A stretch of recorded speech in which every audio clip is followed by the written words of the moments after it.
Alright, so this is like baby's first Bleach debates, or one of the first Bleach debates you're probably going to have when you're talking with one of your friends, because it's like Hallibel's the current number 3rd, Espada, and Nelliel was the previous number 3 Espada. But Nolitora says the Espada are way stronger than they used to be, which is pretty true, right? Like back in Nolitora and Nelliel's day, Sayalapro wasn't even an Espada, Stark allegedly wasn't a member of the Espada either, Nolitor was ranked number 8, so yeah, it is a pretty valid question to ask who would win between Nelliel and Hallibel, and that's what I'm going to answer in today's video. If you enjoy these kind of topics, I would appreciate if you left a like and subscribe. It lets me know that this is the kind of content you guys want to see, and if you really want to support the channel, click that join button and go the extra mile. But if you came here looking for 1000-Year Blood War or Can't For Your Own World versions fighting each other, we don't have a whole lot for either of those. If you were to really press me on it, I would probably say Nelliel is stronger just going off of her showings, because all Hallibel has done in the 1000-Year Blood War was get folded by Yuha.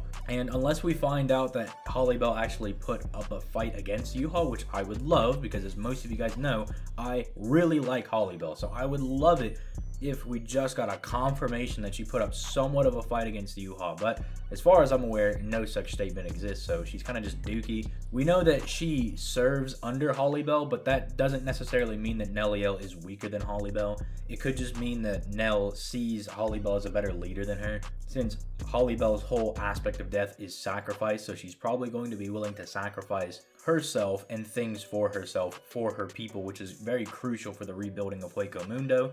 Nelliel seems very confident that she could put down Grimmjow, or is confident enough that she can threaten him, which I don't know about you, I wouldn't go and threaten somebody if I was at least confident that I could go take him down, Especially when it's somebody like Grimmjow, who if you threatened and you weren't a threat to him or comparable to him, he'd probably just one-shot and kill you. There's also the fact that she's able to go into Askin's death ball pandemonium clown carnival, right? And he's able to rescue Kisuke, Yoruichi, and Grimmjow before that explodes, and mind you that she's able to go in there and save everybody when Bankai Kisuke is getting downed, Ichigo got downed by a weaker version of Askin, and resurrected Grimmjow got downed in that same area. So I'd say Nelliel in the 1000-Year Blood War has some pretty decent feats that put her above Hallibel, and then in Can't For Your Own World, it's more just Hikone boxed up everybody, so it's they all just lost. It doesn't really give anybody any specific scaling. They just all got beaten up by Hikone. But who knows, maybe Chapter 3 of Can't For Your Own World will bring some juicy new scaling for Hallibel, and it'll just say that Hallibel is the strongest Iran car by far. But until then, anything past FKT or Fate Car Kuratown is going to go to Nelliel. So let's move on to Fate Car Kuratown, the real debate, by starting off by talking about some of the things that Nelliel has done. Now, Nelliel goes into her adult form and she starts fighting Nolitor. She's able to blitz him and knock him around, able to cut through his skin. But I would more chalk that up to Nolitor's surprise that she's regained her old form, because as the fight starts to go on, as Ichigo mentions, Nelliel starts to lose the fight. Although we should also know that she is holding back. She's not trying to kill Nolitora because, as she states, she doesn't want to burden herself with the life of a beast. She doesn't see Nolitora as an equal warrior for her.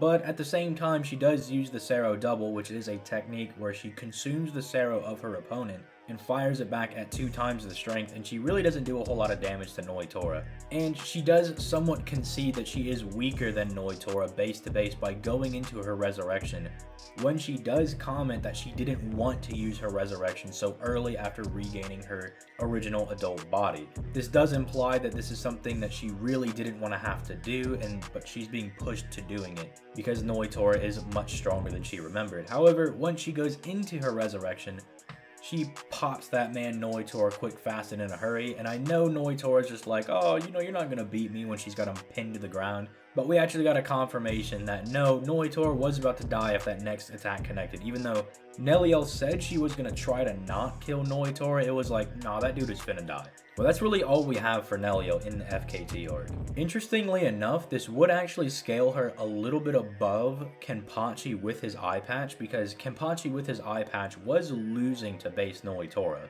Whereas Nelliel was kind of pushing base Noitora a little bit, and then even if you don't want to use her base, her resurrected state would definitely be above the suppressed Kenpachi. Although do keep in mind that that Kenpachi is weaker than the one that fought Yami, as Kenpachi slowly releases his restraints as he continues to battle stronger and stronger people.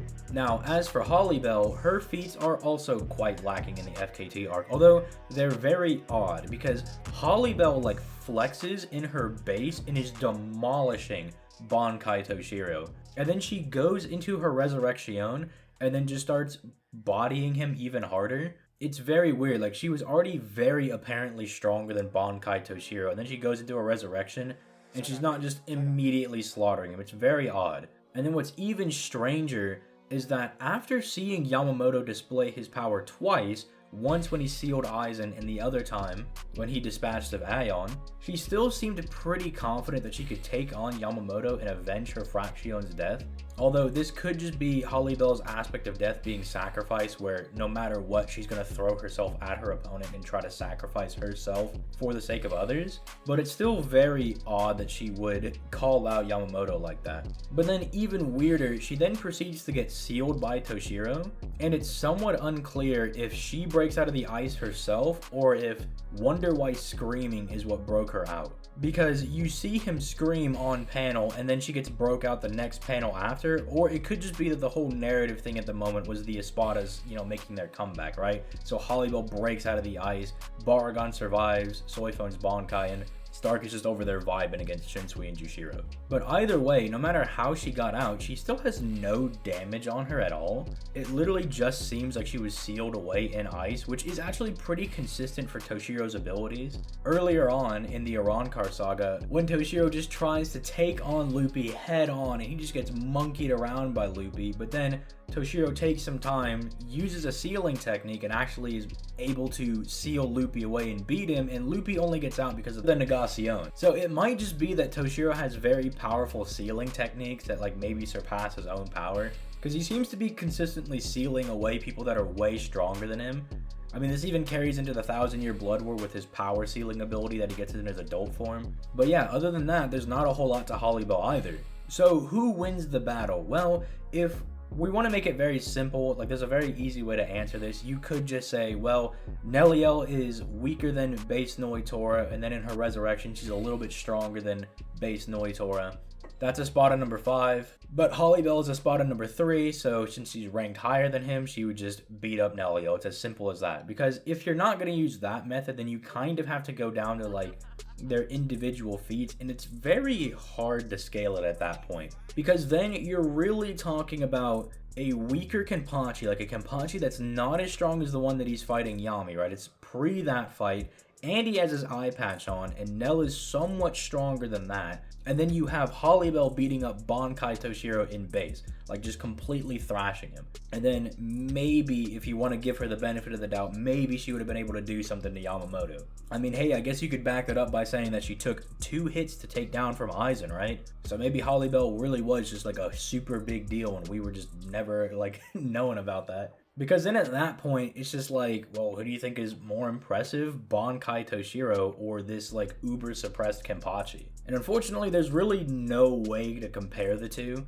Because again, then it just comes down to, well, Kenpachi was weaker than base Noitora, and then you get back to the Nelliel versus Hallibel question, right? You get Toshiro being well, he was just weaker than Hallibel. I guess he could seal her away. If you wanted to, you could look at it from the perspective of how well they did against captains, but clearly, I think we would all agree that Kenpachi's at a bit higher of a benchmark for a captain than someone like Toshiro. So if you wanted to just press me down on it, I would obviously say I think Hallibel wins. She's ranked number 3. Nelliel is more relative to a spot on number 5, Noitora. It's very evident that they're ranked in terms of strength. There's many statements throughout the Arrancar and the Fate Car Kuratown sagas that blatantly just say, oh, you have this number, you're stronger than this person. Oh, I have a higher number, I am stronger than this person, right? It's very blatant. But I do understand that there's people that don't really like the numbers. They just try to throw them out. And I mean, if you want to do that, then, have fun sorting out the verbal diarrhea that is going to be super uber suppressed Kenpachi versus Bankai Toshiro in the FKT arc. You have fun with that. But if you enjoyed this video, please leave a like and subscribe. It lets me know that this is the kind of content that you guys want to see and, encourages me to keep doing it. Click that join button if you really want to support the channel. You get access to past debates that I have uploaded and debates I will upload in the future, past live streams. You get little special names in live streams and special channel emotes as well. You also get access to hidden chats in the Discord. You just kind of let me know, that you became a channel member. You got to be like, hey man, became a channel member, because too often people become channel members and then they don't let me know and then they don't get their role in the Discord. So yeah, you do gotta let me know. Like, you can come tell me that you did it, right? I'm not gonna bite you or anything for, you approaching me and saying like, hey man, can I get my role? I'll be like, sure. That's pretty epic, man. But my Discord, as I just mentioned, is linked down in the description as well. We are currently hosting some debate tournaments down in there, so if you're interested in listening to debates or participating to better yourself, feel free to come join those. Finally, my Twitter and second channel are linked down in the description if you want to check out some more like gacha and random related content. I got that down there. But with all that being said, I'm going to go ahead and get out of here. You guys have yourselves a nice day. Peace late, guys.